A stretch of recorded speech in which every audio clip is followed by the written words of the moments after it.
first one is about this concept. So dua, it changes qada, is it? Yeah, because I heard there was a dua. I heard there was a shaykh who made, and some people were having issues with it. He said, "Allahumma inna la nas'aluka radd al-qada, walakin nas'aluka lutfa fi."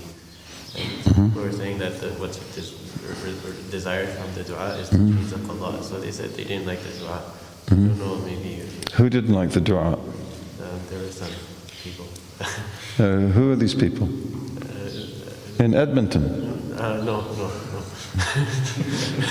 No, but it was, there were some Salafi scholars.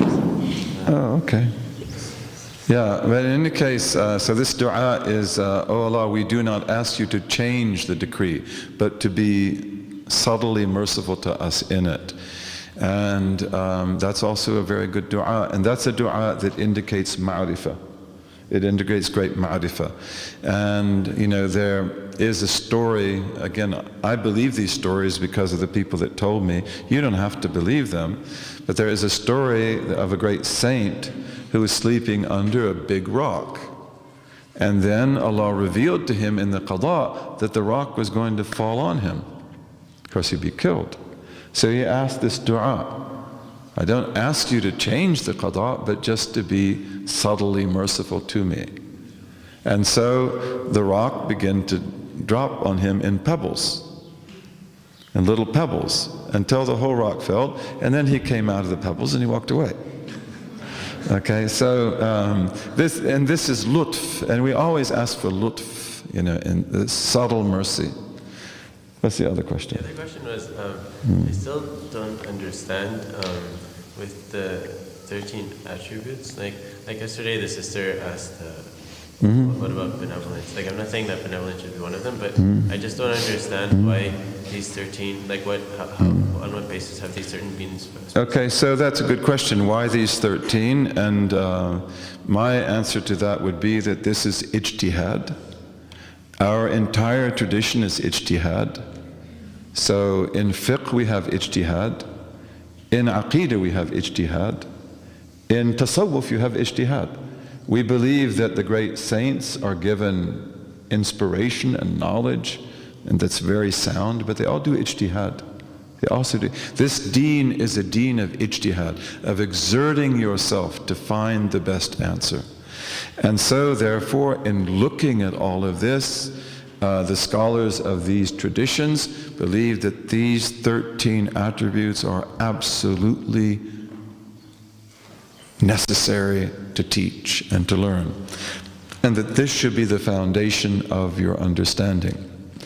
Not everybody agrees with them, because as we will see in probably tomorrow, that you have different approaches even among Ahlus Sunnah wal Jama'ah to this. Okay, so some scholars don't like to limit it to these 13. And the question that was asked about benevolence was a really good question.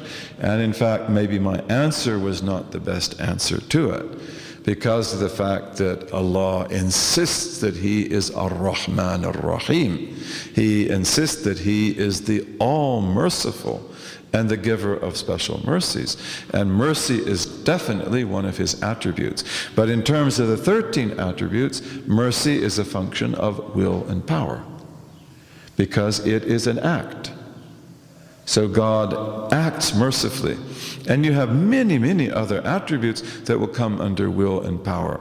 But one of the things that we will insist on, and this will come up inshallah tomorrow, is that God is utterly free to do in His creation whatever He wills. And He is good. We know that. The Prophet told us that. God is good. And He is merciful. He's Rahman ar-Rahim. But does that mean that the Mongols will not come out of Mongolia and destroy almost everything in Eastern Islamic civilization?